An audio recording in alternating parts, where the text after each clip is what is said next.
Pessoal, vamos então para a nossa aula de número 8. Nós chegamos agora à terceira sessão do nosso curso e a partir de agora nós vamos estudar as questões relacionadas ao rebatismo. Os batistas são muito conhecidos como o grupo que rebatiza, né? Depois de examinar algumas questões relacionadas aos anabatistas, após isso, é chegada a hora de examinarmos de perto os anabatistas. Essa sessão que vamos iniciar agora, ela tem 5 aulas. As 2 primeiras são dedicadas especialmente aqui a Cipriano de Cartago e o rebatismo. São 2 aulas com esse tema aqui. Embora estejamos bem familiarizados com as controvérsias em relação a anabatistas e aos batistas quanto à prática do rebatismo, e às vezes a gente pode até achar que essas coisas começaram com eles, por isso tem esse nome, porque rebatizavam, então isso começou ali. A verdade é que a prática de rebatizar ela é muito antiga. Ela não começa com os batistas, não começa com os anabatistas, ela vem bem antes, bem no começo ali da história da igreja cristã. Essas discussões sobre rebatizar tiveram origem antes da reforma, começando a ser debatida nos primeiros séculos da igreja antiga e depois percorrendo todo aquele período que compreende já a igreja católica apostólica romana.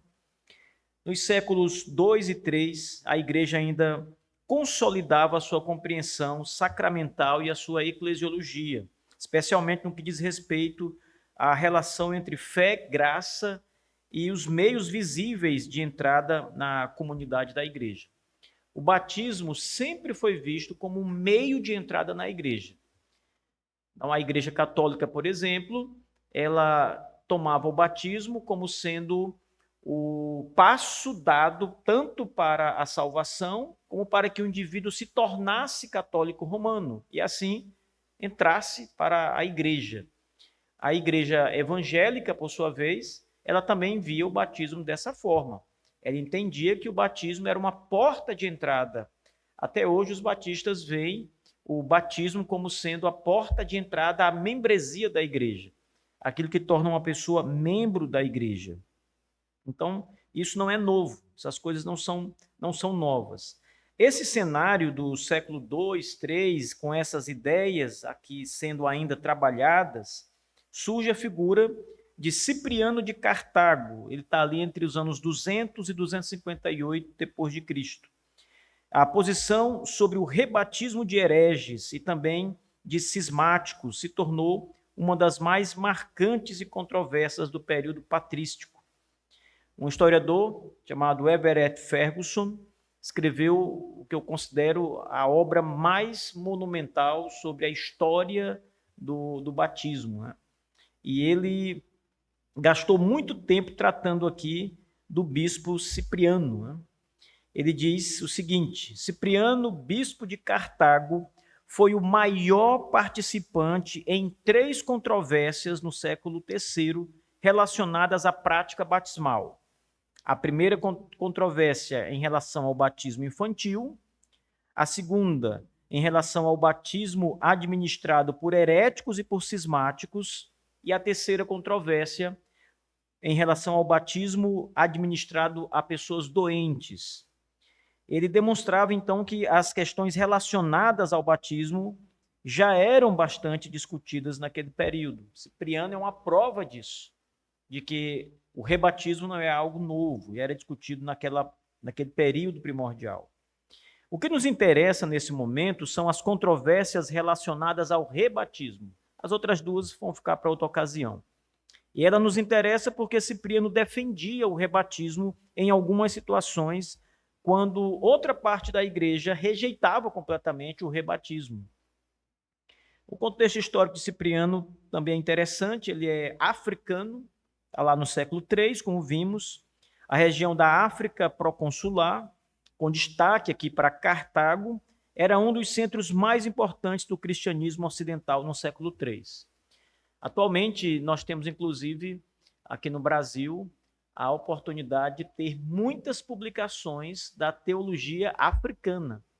Então, salvo engano, a Pronobis lançou 2 livros sobre teologia da África, né? Livros de época. E há outros livros também que retratam essa teologia do norte da África. A igreja africana desenvolveu forte consciência da santidade da comunidade cristã e da disciplina eclesiástica.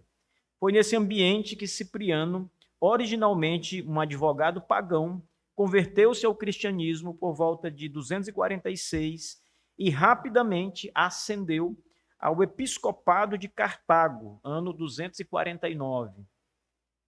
O período do seu ministério episcopal coincidiu com uma das mais severas perseguições imperiais desencadeada ali pelo imperador Décio. Ele exigia dos cidadãos romanos a apresentação de certificados de sacrifícios aos deuses do império. Esses certificados eram chamados de libelli. E a recusa significava prisão, tortura e até morte. Então, se alguém se recusasse a sacrificar os deuses, não recebia o certificado, o libelli, e se não tivesse certificado para provar que sacrificou, tinha ali as sanções aplicadas, chegava até a morte. Muitos cristãos não suportaram essa perseguição e acabaram sacrificando aos deuses romanos. Depois se arrependeram, a perseguição baixou, se arrependeram e quiseram retornar à igreja. A questão era como receber esses que haviam apostatado, negado a fé. Então, toda a discussão do rebatismo surge aqui com Cipriano por causa dessa questão. Esse período do ministério episcopal do Cipriano, ele é interessante, irmãos, porque muita gente escreveu sobre ele e, especialmente o historiador Ferguson, que eu citei, Everett Ferguson, ele dedica cerca de 4 capítulos do livro para tratar dessas questões de Cipriano, dedicando um capítulo para cada seção das controvérsias. Então, tem muita informação importante aqui. Além de várias cartas que Cipriano trocou, e essas cartas hoje estão publicadas também. Essa questão também da libelli dos certificados, quando um cristão não suportava essa perseguição, eles eram conhecidos como lapsi.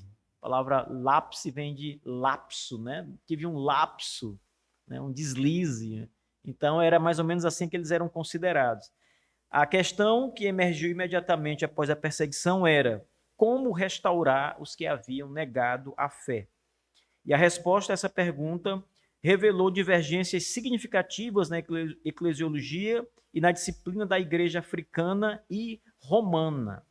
Porque a igreja romana dizia, não, eles já foram batizados lá atrás, não precisa batizar de novo. Eles foram batizados pela Trindade, Pai, Filho e Espírito Santo, em nome da Trindade. Porém, Cipriano dizia, não, tem que batizar de novo. Então, veja, toda uma questão aqui está envolvida. Bom, paralelamente ao problema dos lapsi, os que negavam ali, os que sacrificaram aos deuses, surgiu outro debate igualmente controverso, a validade do batismo ministrado fora da igreja, ou seja, por grupos dissidentes da igreja, né, que eram considerados heréticos pela igreja. A questão era, o batismo que eles realizaram é válido, a igreja recebe como válido. Em muitos casos, indivíduos que haviam sido batizados pelos grupos cismáticos desejavam ser recebidos na comunhão da igreja. A dúvida era se deveriam ser apenas reconciliados imediatamente com a imposição de mãos ou se precisavam receber de novo o batismo. Essa era a questão. A posição tradicional, já presente em cristãos anteriores, como Tertuliano, sustentava que o batismo administrado em nome da Trindade era válido, independentemente da santidade do ministro ou da comunhão eclesiástica. Essa visão estava baseada na crença de que a eficácia do sacramento dependia de Cristo e não do oficiante humano, daquele que batizava. Cipriano rompeu com essa tradição, defendendo que nenhum sacramento poderia ser válido fora da igreja visível, uma vez que a graça divina, ele dizia, só é comunicada no seio da verdadeira comunidade de Cristo. Então, se era uma seita, se era um grupo herético, logo Cristo não estava ali. Se Cristo não estava ali, o batismo era inválido. A lógica nesse argumento de Cipriano, o batismo era inválido. Essa posição levou Cipriano a sustentar a necessidade de rebatizar todos aqueles que haviam recebido o rito do batismo fora da igreja. A polêmica sobre o rebatismo revelou uma tensão crescente entre as igrejas regionais e o episcopado romano. Roma dizia uma coisa, mas as igrejas regionais, como a da África e outras, tinham uma outra perspectiva em relação a isso. Então, isso gerou um confronto. O bispo Estevão I defendia a tradição da validade universal do batismo trinitário, mas Cipriano insistia na autoridade dos concílios regionais e na autonomia episcopal para decidir tais questões. Esse confronto marcou os 2 primeiros embates documentados entre Roma e uma igreja local de grande prestígio, a Igreja da África, estabelecendo precedente para discussões posteriores sobre primazia e colegiado episcopal. Tem agora aqui a formulação do pensamento de Cipriano para embasar a sua defesa, a sua argumentação. Ele entendia o batismo não apenas como um rito de iniciação cristã, mas como sacramento que sela o crente na comunhão do corpo de Cristo. A eficácia do batismo, portanto, dependia da unidade visível da igreja e da presença real do Espírito Santo. Realidades, ele dizia, inseparáveis do bispo e do colégio episcopal. Então, ele defendia que fora da igreja não poderia haver verdadeira graça, visto que não havia ali a presença do Espírito Santo nesses grupos cismáticos, porque não era uma igreja legítima. Não era igreja, não tinha o Espírito. Se não tinha o Espírito, não tinha graça divina. Então, tudo isso culminava na invalidade do batismo. O batismo não tinha nenhuma eficácia.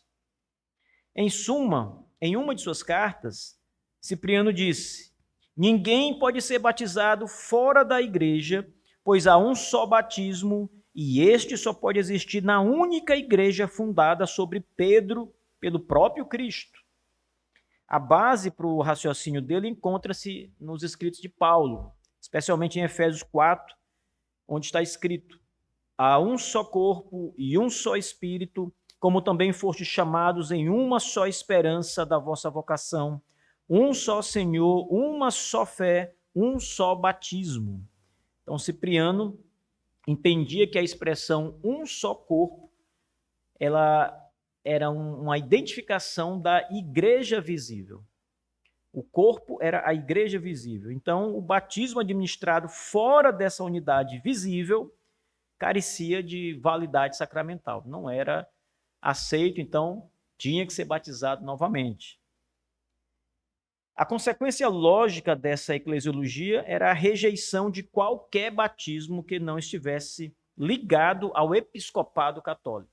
Não fosse batizado pela igreja, pelos bispos da igreja, com a autoridade da igreja, não teria validade.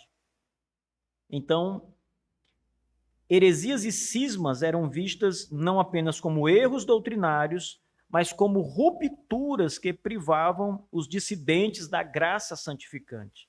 Então, Cipriano sustentava que aqueles que haviam recebido o rito fora da igreja deveriam ser rebatizados e ingressar na comunhão católica. Ele não rejeitava os indivíduos que estavam ali em cisma, que haviam deixado a igreja, estavam em outras comunidades consideradas heréticas, mas ele dizia, para retornar tem que ser batizado, porque o rito administrado nessa comunidade que você estava é sem validade. Palavras dele: aqueles que são batizados pelos hereges não recebem nada além de água.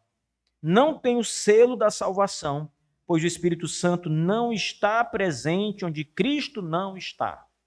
Está em uma de suas cartas aqui. Para Cipriano, a distinção crucial era entre a forma externa e a eficácia interna do sacramento. A mera invocação da fórmula trinitária, para ele, não era suficiente. Não adianta apenas invocar Pai, Filho e Espírito Santo, mergulhar ou derramar a água. Para Cipriano, apenas a fórmula não resolvia, não garantia a eficácia do batismo. Tinha que haver o poder da igreja, a autoridade da igreja, para fazer isso validado. O batismo só conferia regeneração espiritual quando administrado no seio da verdadeira igreja pela autoridade dos seus bispos. Como isso enchia de poder o clero católico, não é? Só a autoridade de bispos pode realizar o batismo. Ele argumentava que sua posição encontrava respaldo direto nas Escrituras, especialmente em textos que enfatizavam a unicidade da igreja e do batismo. Versículos como Efésios 4, dos versos 4 e 5, já citados, e outros textos também eram recorrentes em suas cartas. Por exemplo, João 3, verso 5, quem não nascer da água e do Espírito não pode entrar no reino de Deus. Cipriano, ele entendia que o nascimento da água e do Espírito ocorria apenas quando o Espírito Santo estava presente, e este não poderia estar fora da comunhão eclesiástica, isto é, fora da igreja, não poderia estar na igreja dos hereges. Então, um texto usado para provar que o batismo válido era apenas o batismo católico. Era esse de João 3,5. Mateus 16, versos 18 e 19. Cristo diz: sobre esta rocha edificarei minha igreja. Cipriano lia esse texto como uma evidência de que Cristo havia concedido autoridade sacramental exclusivamente à igreja visível, representada pelo colégio episcopal. No caso, Pedro seria essa figura que daria autoridade aos bispos posteriores. Então, também era um texto, até hoje é um texto usado pelo papado, mas era um texto usado para defender o batismo, o rebatismo. Prestem atenção. Nós nunca vimos esse texto sendo pregado, ensinado, uma exegese dessa passagem para defender o batismo. Mas Cipriano usava para defender o rebatismo. Atos 8, versos 14 e 17, onde os samaritanos recebem o Espírito Santo apenas após a imposição de mãos dos apóstolos, mesmo já tendo sido batizados. O que Cipriano dizia em relação a essa passagem? Ele dizia que essa passagem prova que o sacramento só era eficaz quando administrado pelos ministros autorizados. Ora, por que esses homens que já foram batizados, dizia Cipriano, já foram batizados por João Batista, não receberam o Espírito Santo? E isso só foi acontecido depois, quando eles foram de novo batizados. A lógica de Cipriano porque agora há autoridade, de fato, nesse segundo batismo. O primeiro não, o de João Batista. Então, todas essas passagens eram usadas para provar um rebatismo. Há uma epístola de Cipriano, epístola famosa, 69 a 75, elas são numeradas assim, as epístolas dele, epístola 1, 2, 3, tal, são muitas. E nessa epístola, há um debate sobre o rebatismo que ocupa um conjunto significativo de escritos, cartas de Cipriano, especialmente essas citadas, da 69 a 75. Foram escritas no contexto de sua consulta a outros bispos na controvérsia com o Papa Estevão I, que era a pessoa que diretamente discutia com ele essas questões, era contrário à sua posição.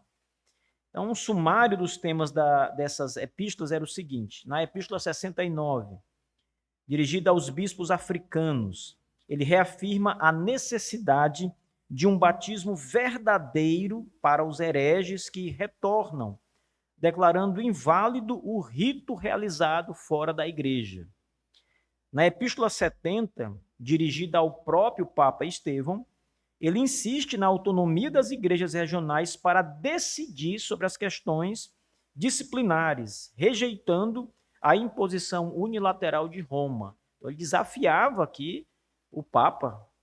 Na Epístola 73, considerada a sua defesa mais sistemática, Cipriano enumera argumentos teológicos, bíblicos e eclesiológicos para sustentar que o batismo de herege é uma fraude e não tem a graça divina, e que a prática africana de rebatizar não era inovação. Essa epístola é muito importante, porque Cipriano está defendendo que não é ele que está inventando a prática de rebatismo.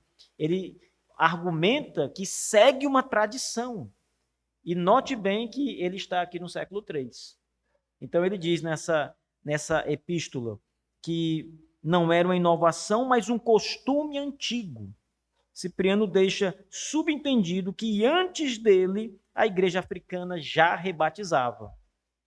E na epístolas 74 e 75 estão registradas decisões do Concílio de Cartago, no qual dezenas de bispos apoiaram a posição de Cipriano, reafirmando que, aspas, ninguém deve ser compelido, mas cada bispo deve decidir livremente segundo sua convicção de fé, favorecendo a ideia da decisão por parte de cada igreja local quanto ao recebimento dessas pessoas vindas de igrejas cismáticas. As igrejas decidem se vão rebatizar ou não. É o que Cipriano dizia, e esses bispos, neste concílio, decidiram exatamente isso. Vários bispos. Uma das epístolas dele, essa epístola de Unitate Ecclesiae, é a obra mais sistemática de Cipriano sobre a unidade da igreja e a validade dos sacramentos. Ela foi redigida entre os anos de 251 e 252 depois de Cristo. E esse texto serve como base doutrinária para a sua defesa do rebatismo e da autoridade episcopal. Cipriano argumenta que a igreja é uma e indivisível, fundada por Cristo e dotada de uma estrutura visível de governo centrada no episcopado. A unidade e a santidade da igreja são para ele pré-requisitos para a eficácia sacramental. A obra se organiza em torno de 3 pontos centrais. Primeiro, a unidade da igreja. Cipriano enfatiza que não há pluralidade de batismos ou de igrejas válidas. A igreja visível é a única depositária da graça e da verdade. E ele afirma, aspas, a igreja é uma, pois há um só Senhor, um só Espírito, um só batismo. Não podemos admitir 2 caminhos para a salvação. Lembrem, eles entendiam que o batismo regenerava. Então, batizou, está salvo. 2. Necessidade do episcopado, o segundo tema que ele aborda nestas cartas. O bispo é o representante visível da igreja e a garantia da validade sacramental. Cipriano escreve que onde está o bispo, aí está a igreja. E onde está a igreja, aí está o Espírito de Deus. Esse argumento serve para reforçar que o batismo realizado fora da jurisdição episcopal não tem eficácia. Onde está o bispo, está a igreja. Ou seja, fora da igreja não há bispo, então não é igreja. E 3, rebatismo como uma consequência lógica. Se alguém deseja ingressar na igreja após ter sido batizado por hereges, o sacramento anterior é nulo, devendo ser repetido. Engraçado que ele entendia que o sacramento perdia o valor. Veja bem, mesmo o sacramento realizado numa igreja em nome da Trindade, ele era totalmente desconsiderado, sem validade, pela ausência de um bispo. E isso demonstrava a ausência da igreja. Então, não há o representante formal da igreja, o bispo, então não há igreja ali. O bispo é a igreja.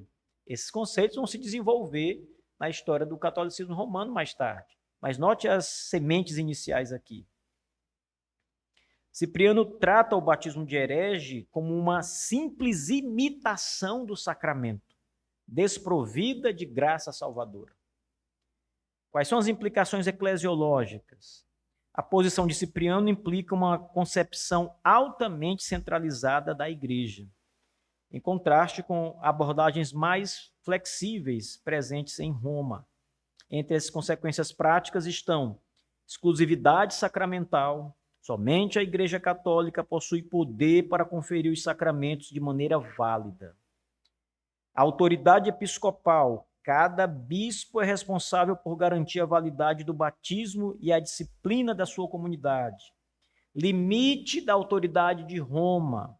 Apesar de reconhecer a importância do Papa, Cipriano defendia que concílios regionais e a tradição local tinham peso decisivo na interpretação da prática e da doutrina sacramental. Cipriano estava fora da curva em relação ao que é o catolicismo mais tarde, o que será o catolicismo mais tarde. Então, nesse momento, ele tem um embate forte, né? E ele vence esse embate, irmãos. Mas mais tarde, as suas ideias são reprovadas, né?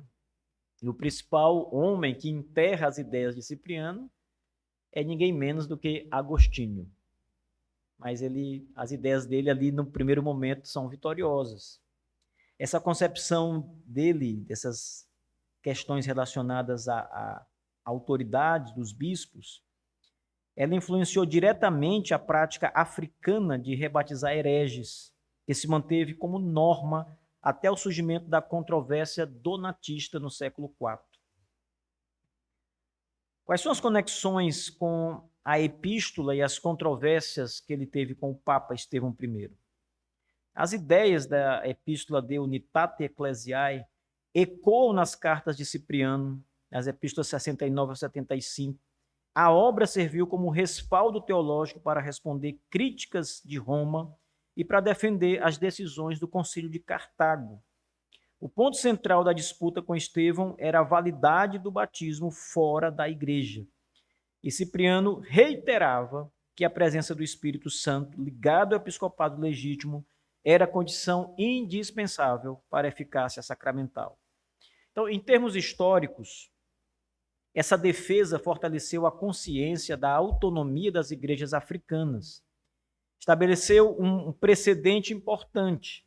A defesa da integridade, da pureza da igreja poderia justificar o rebatismo de hereges ou cismáticos sem implicar ruptura total com Roma. O que é que isso importa para nós batistas hoje? Importa destacar duas coisas aqui. A primeira delas, a antiguidade da prática de rebatizar. Então, ela não está ali presente na reforma, ela é muito anterior, ela é mil anos anterior à reforma. Isso é muito importante porque a pecha de que os batistas ou os anabatistas criaram o rebatismo é falsa. E o nome anabatista significa aquele que rebatiza. Então, parece que a origem disso vem com esses movimentos, mas não é. Perceba que essas disputas são muito antigas na história da igreja. Muita coisa, já dizia um professor meu, elas são simplesmente cíclicas. Sempre estiveram lá e voltam, hora a outra, com outro nome, com outra roupagem, no outro contexto, mas são as mesmas coisas. Isso aconteceu no século XV, XVI, XVII, em relação ao rebatismo. Não era novo, era uma discussão que voltava, que estava sendo renovada naquele momento. A gente termina aqui esta aula, caminhamos daqui a pouquinho para a próxima.